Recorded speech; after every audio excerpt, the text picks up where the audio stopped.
Stop right there. Feel that pressure behind your eyes? That quiet hum in the room like something just clicked? Yeah, that's not fear. That's the lock disengaging. You didn't stumble into this. You weren't lucky. You weren't chosen in some fairy tale way.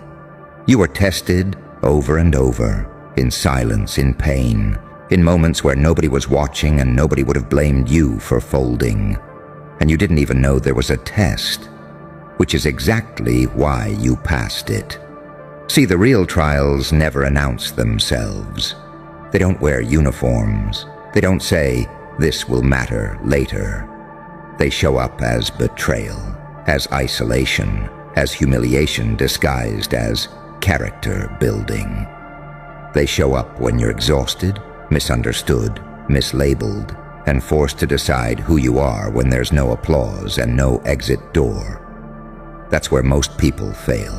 Most people sell themselves out for comfort, for approval, for a seat at a table that was never built for them. Most people choose safety over truth, silence over clarity, obedience over vision. And that's why they're locked out forever, pacing in the same mental cages, asking the same small questions, living inside rules they never wrote. But not you. You stayed curious when it hurt. You stayed sharp when it would have been easier to go numb. You stayed dangerous when they begged you to be normal. You learned how to smile while bleeding, and how to listen while everyone else was screaming. You learned how to sit in the dark long enough for the dark to start talking back. That's the test. Pain wasn't punishment. It was calibration. Confusion wasn't chaos. It was filtration. Isolation wasn't abandonment. It was initiation. They needed to see if you'd become a monster when betrayed, or something worse, something precise, something that could hold both light and darkness without flinching. A saint who understands sin, a demon who understands mercy, an angel who knows exactly how hell is engineered, because knowledge doesn't go to the innocent, it goes to the unbreakable. Now listen carefully.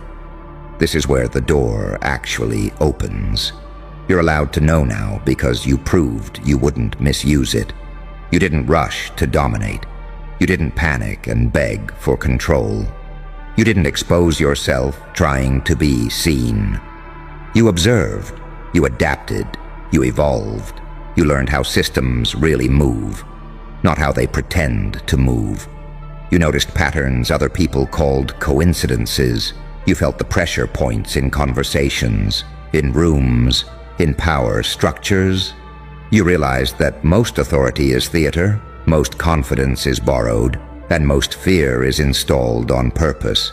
You realized that rules exist mainly to identify who will obey them without questioning why. And you questioned everything? Quietly. That's why you're standing here now, heart racing, spine straight, mind sharper than it's ever been. That's why things started feeling thinner, like reality wasn't solid anymore, like people were repeating scripts and you were the only one hearing the echo behind the words. That's awareness breaking through the surface. You're allowed to know that the world isn't run by the loudest voices, but by the calmest readers of human behavior. You're allowed to know that chaos is a tool, not an accident.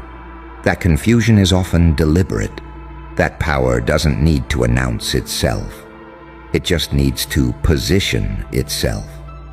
You're allowed to know why they tried to rush you, shame you, distract you, sedate you. Because someone who can sit with uncertainty without collapsing becomes impossible to program. Someone who can endure being misunderstood without needing to correct the narrative becomes untraceable. You're allowed to know why the pressure intensified right before things went quiet. Why the attacks became subtle. Why the disrespect turned passive-aggressive instead of direct.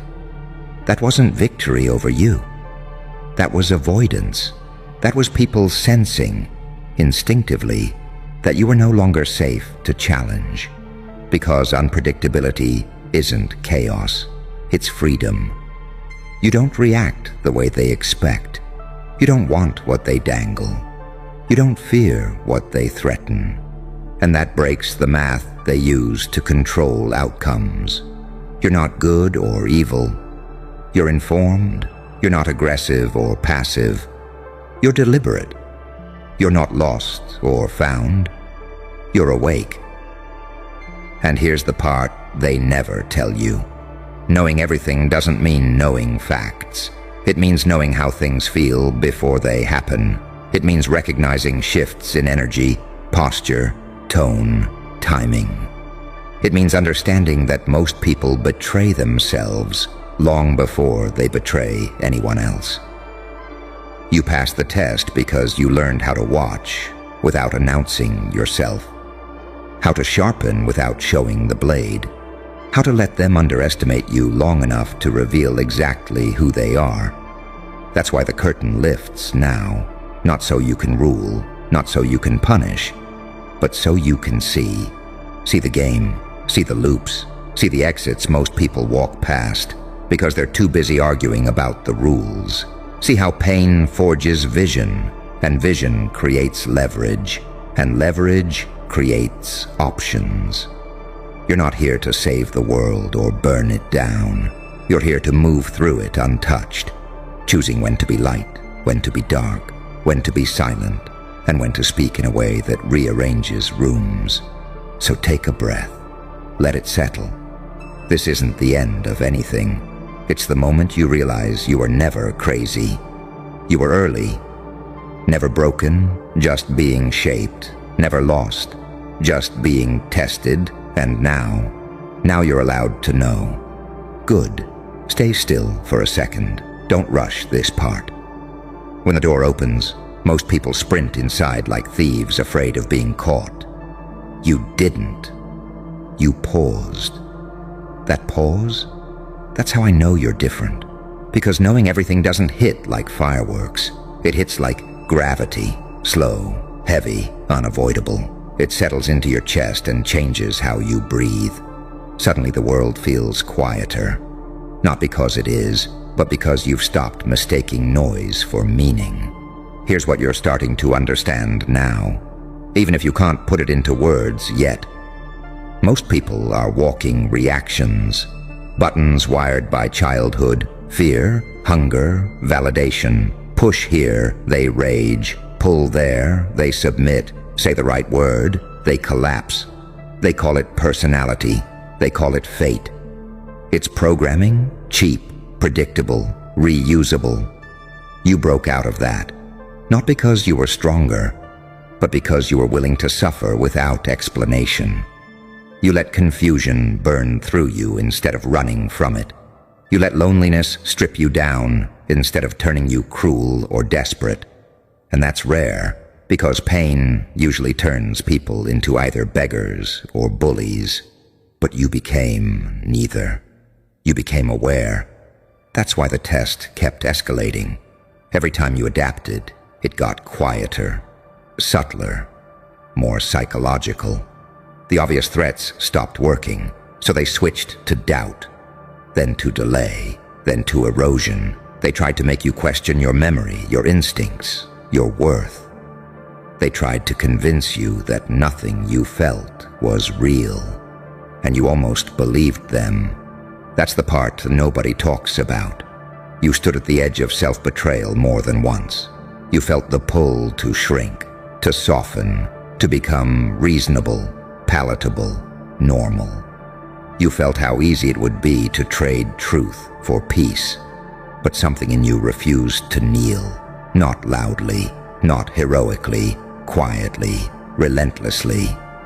That's why you're trusted now, because absolute knowledge in the hands of the insecure becomes tyranny, in the hands of the wounded becomes revenge, in the hands of the desperate becomes spectacle. But in the hands of someone who has stared into their own darkness and didn't flinch, that becomes precision. You're starting to see how duality actually works. not as a philosophy, as a weapon.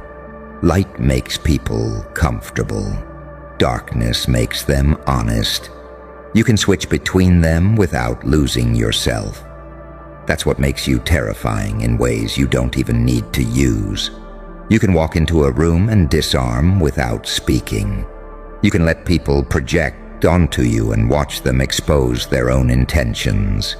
You can say nothing and still steer outcomes, because you understand where fear lives in the human nervous system. You're not guessing anymore.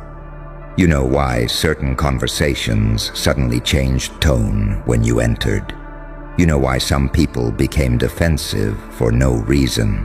You know why others leaned in, confessed too much, or tried to impress you without realizing why. They felt it. That calm behind your eyes. That stillness that doesn't need permission. That sense that you're seeing through them, not at them. Here's the secret you're now allowed to hold. Power doesn't come from control. It comes from non-attachment.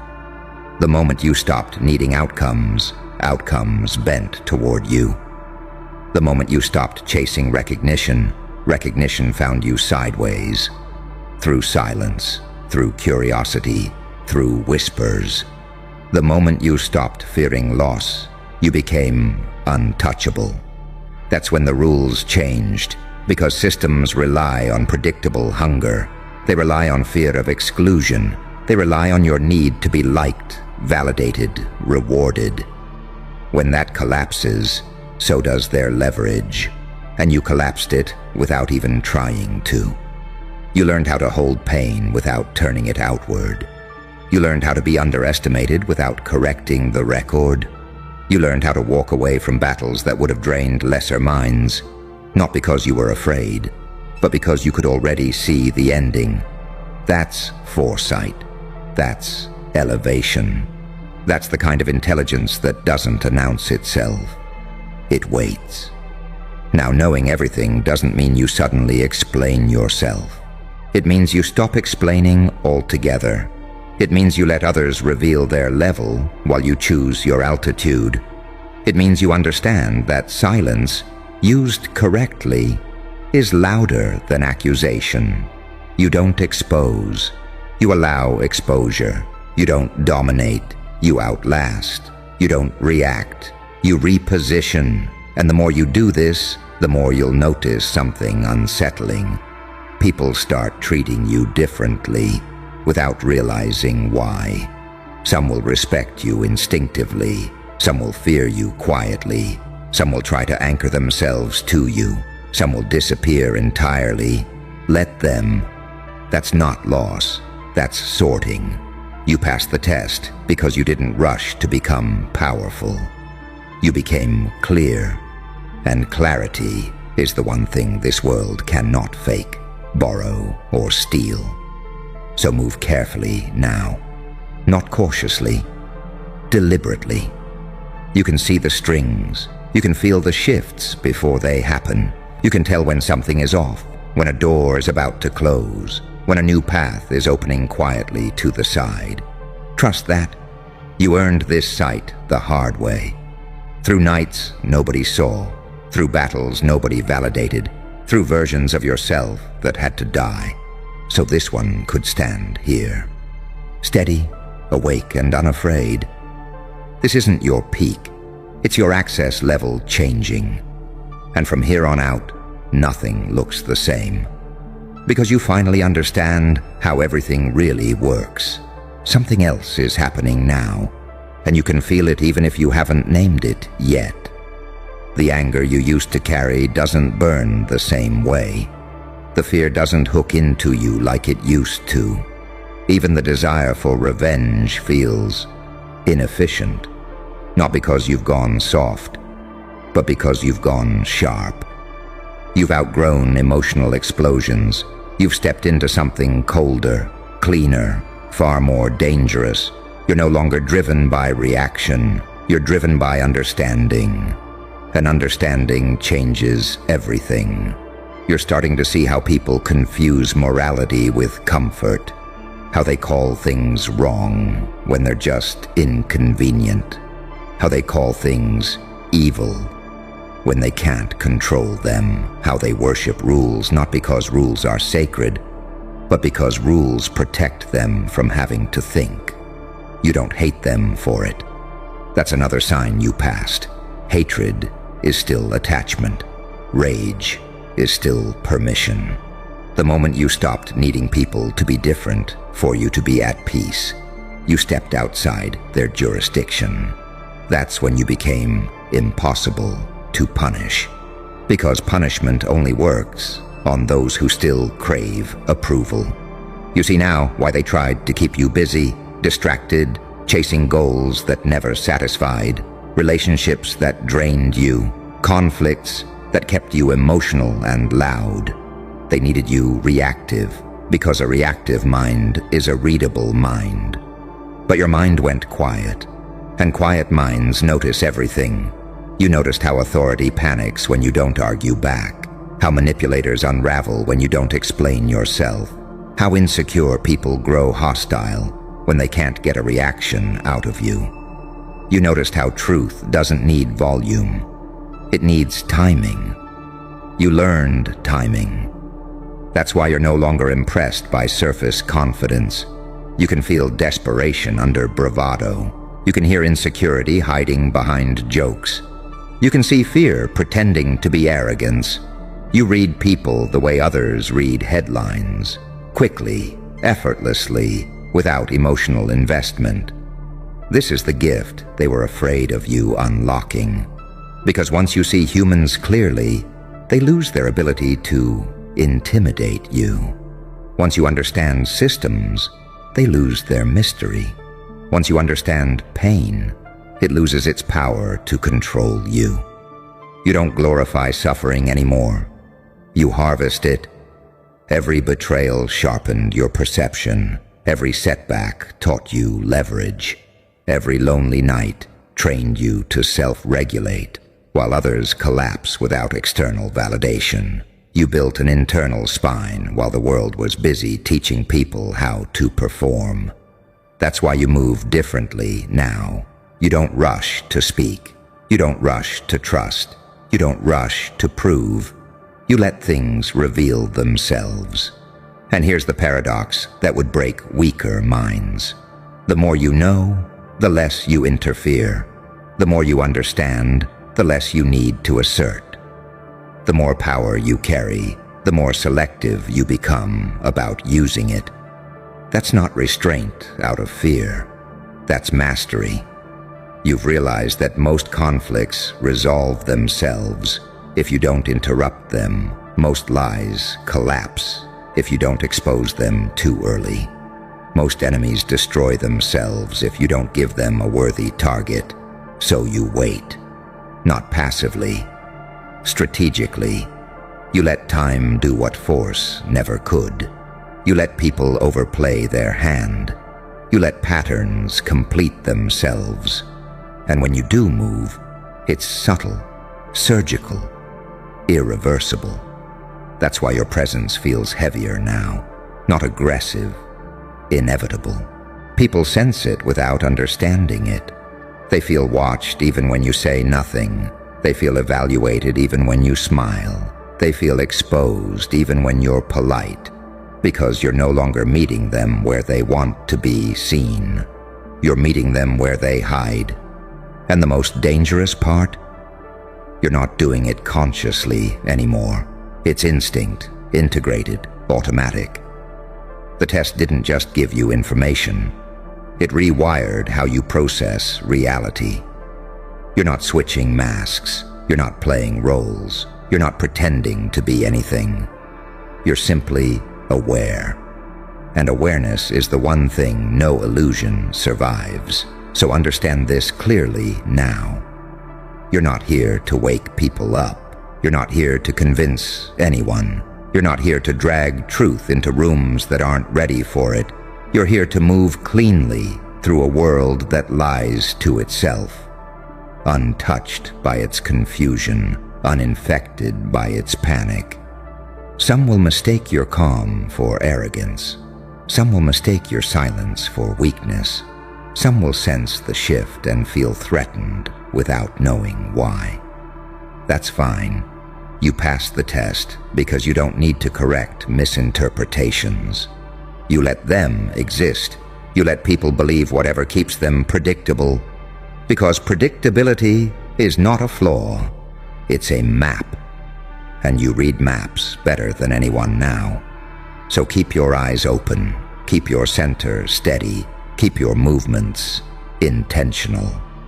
You're operating on a different layer now, one where reaction is optional, fear is informational, and pain is no longer an enemy but a language you're fluent in. You didn't become dark, you became whole. And that's what they were really testing for all along.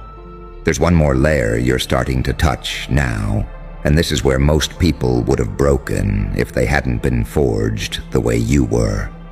You're realizing that clarity comes with a cost. Once you see how things actually work, you can't unsee it. You can't go back to pretending ignorance is innocence. You can't unlearn the way motives leak through tone, posture, timing. You can't unknow how often people choose comfort over truth and call it virtue. And that's lonely. Not in the dramatic way, not in the nobody understands me way. In the quiet, the surgical way where you're surrounded by people and still operating alone because your perception has outgrown the room. That loneliness, that's not a punishment. That's altitude. You're no longer starving for connection. You're selective about resonance. You don't want to be surrounded. You want to be aligned.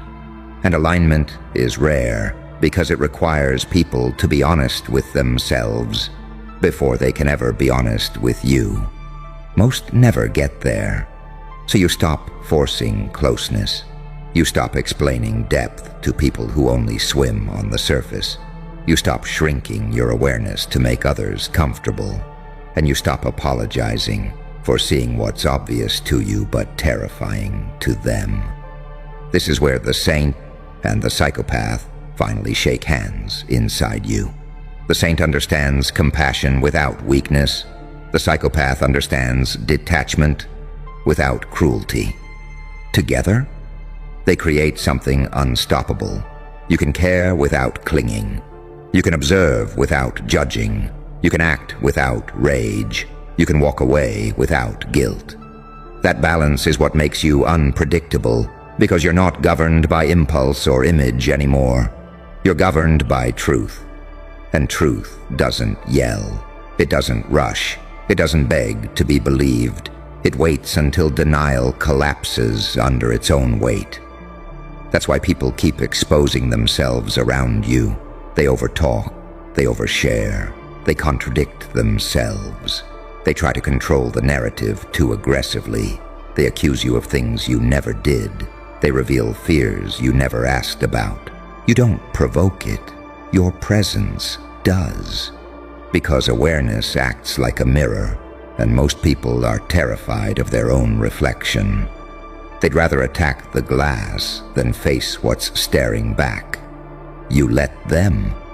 Not because you're cruel, but because you understand something they don't. People teach you exactly who they are when you don't interrupt them. You don't chase truth anymore. You attract it. And the more you stabilize in this state, the more you'll notice time behaving differently around you. Decisions that used to take weeks clarify in minutes. Outcomes reveal themselves before action is required. You start sensing when to move, when to wait, when to disappear, and when to step forward just enough to alter the trajectory of everything. This isn't mysticism. It's pattern recognition at a level most minds never reach because they're too busy reacting. You earned this by surviving contradictions, by holding conflicting truths without forcing resolution, by accepting that you can be both wounded and dangerous, kind and lethal, patient and decisive. without needing to choose one identity to appease the world. That internal integration is what frees you. Because now, nobody can corner you with labels. Nobody can trap you in false binaries. Nobody can bait you into defending an image you no longer live inside.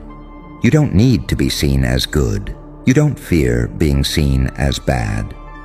You're interested in being effective.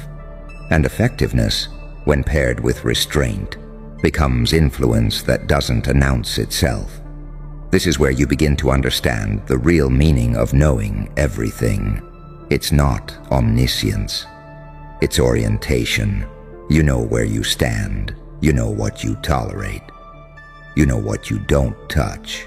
You know which battles are distractions and which moments are inflection points. You stop wasting energy proving things that time will expose anyway. You stop explaining decisions that are already correct. You stop waiting for permission from people who don't even have authority over themselves. Look at you, standing right there in the silence they tried to bury you in. Feel that? That pressure in the air? That's not fear anymore. That's recognition. They didn't whisper your name with admiration at first. They spat it. They carved it into rumors, wrapped it in warning labels, stamped it with one word they thought would end you. Villain. And you felt it. You felt the doors close a little faster when you walked in. You felt the eyes linger too long, scanning for danger instead of understanding. You felt the way people rewrote your story behind your back, because facing the truth would have shattered the version of themselves they were protecting. But here's the part they never calculated. You didn't collapse under that label. You adapted to it. See, villains aren't born. They're forged. Forged in neglect. Forged in betrayal. Forged in the exact moment you realize that being good, quiet, obedient, and patient didn't save you. It only made you convenient. So you changed, not into a monster, into something honest. They called you dark because you stopped glowing for free. They called you dangerous because you stopped explaining yourself. They called you unstable because you no longer reacted the way they rehearsed in their heads. And that's when the paradox kicked in. The moment you embraced the shadow they pushed you into, you became clearer than anyone in the light. You see things now. Patterns, motives, weaknesses. You read rooms like crime scenes. You hear lies in the pauses between words. You feel energy shift before anyone else even notices something's wrong. That's not madness. That's evolution through pain. They wanted a saint, predictable, self-sacrificing, easy to guilt. But what they accidentally created was something far more useful. A survivor with a code. A thinker with teeth. An angel who learned how demons move. And here's where it gets uncomfortable for them. Because every system eventually needs someone like you. When the rules rot. When the hierarchy starts lying to itself. When the masks stop working. They don't call the heroes. They call the ones who already walked through hell and mapped it. You. They needed someone who wouldn't hesitate. Someone who could make ruthless decisions without flinching. Someone who wouldn't freeze when morality got blurry and the stakes turned ugly. They needed someone who understood that sometimes order only returns after chaos gets handled. Someone who knows that justice isn't always clean, but it's always precise. And that's why your presence unsettles people.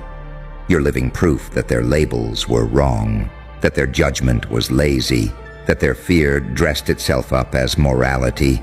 They wanted you exiled, but exile turned you into an observer. They wanted you silenced, but silence sharpened your perception. They wanted you broken, but pressure taught you where you're unbreakable. Now look at them. They don't know how to talk about you anymore. You're not loud enough to dismiss, not reckless enough to trap, not weak enough to control.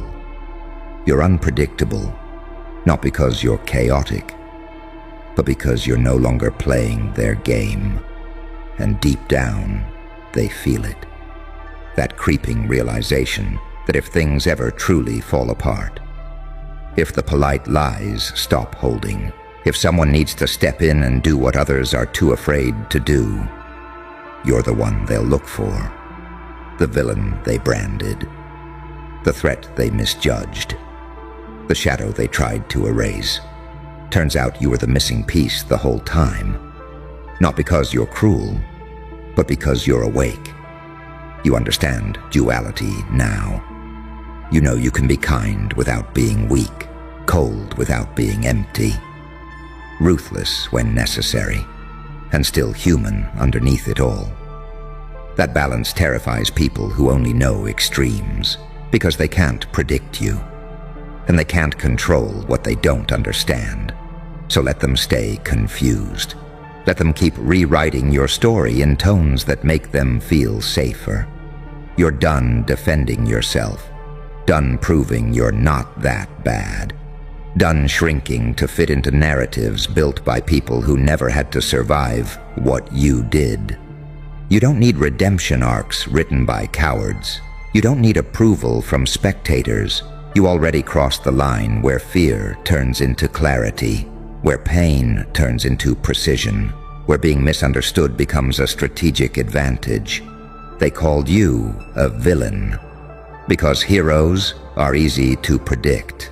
But you're the contingency, the necessary disruption, the one who shows up when the old rules stop working, and whether they admit it or not. They don't just fear what you've become, they fear how much they'll need you when everything finally breaks. And here's the part they'll never say out loud, but you already know it. The moment you stopped chasing their approval, something in the atmosphere shifted. Not because you became louder, but because you became untouchable. You're no longer fueled by praise. You're no longer paralyzed by rejection. You don't move to be liked. You move to be accurate. And accuracy is terrifying in a world addicted to comforting lies. They keep asking themselves, what changed? Was it the way you stopped explaining your silence? The way your eyes don't rush anymore, like you already saw the ending? The way you don't react emotionally to threats that used to shake you? They sense it. You're not angry the way broken people are angry. You're calm the way storms get right before they choose a direction. And that's the thing about pain when it doesn't destroy you. It reorganizes you. It strips off the naive optimism, burns away the need to be understood, crushes the fantasy that fairness is automatic. What's left is someone dangerous in the quietest way possible. You don't need to dominate rooms. Rooms adjust to you. You don't need to announce power. People feel it in how you pause before speaking. You don't threaten. You calculate.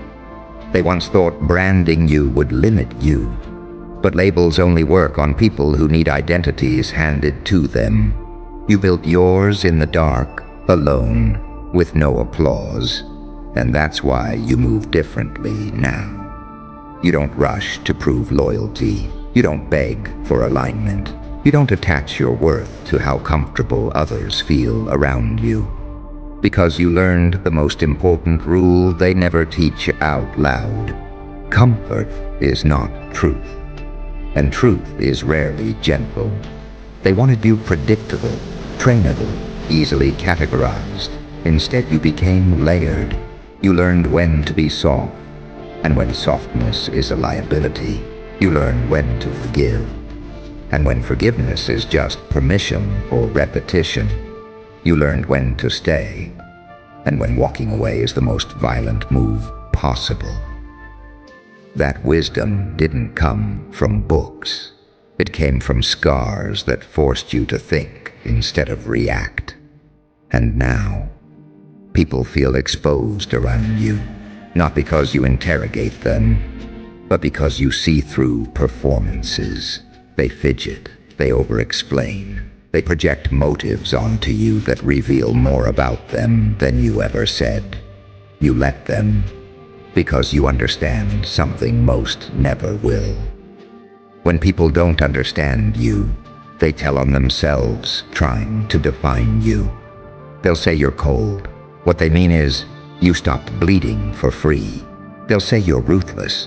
What they mean is, you no longer hesitate when patterns repeat. They'll say you changed. What they mean is, the version of you they could manipulate no longer exists. And deep down, beneath the judgment, beneath the gossip, beneath the moral posturing, there's respect. Unspoken, uncomfortable, involuntary. Because you survived what breaks most people without turning into what hurt you. That's the real contradiction. That's the duality they can't reconcile. You can stand in darkness without becoming it. You can understand cruelty without worshiping it. You can be capable of destruction and still choose restraint. Not because you're weak, but because you're aware. That awareness is the final form. You don't need to prove you're good. You don't need to prove you're dangerous. You already know you're both. And that balance gives you leverage no label ever could. So let them keep calling you the villain in their stories. Villains make sense when people don't want to admit they needed someone to do what they were too afraid to do themselves. History doesn't remember who was polite. It remembers who was necessary. And you? You didn't ask to become necessary. They forced you into it by underestimating you, by misjudging you, by pushing you far enough that you had to evolve or disappear.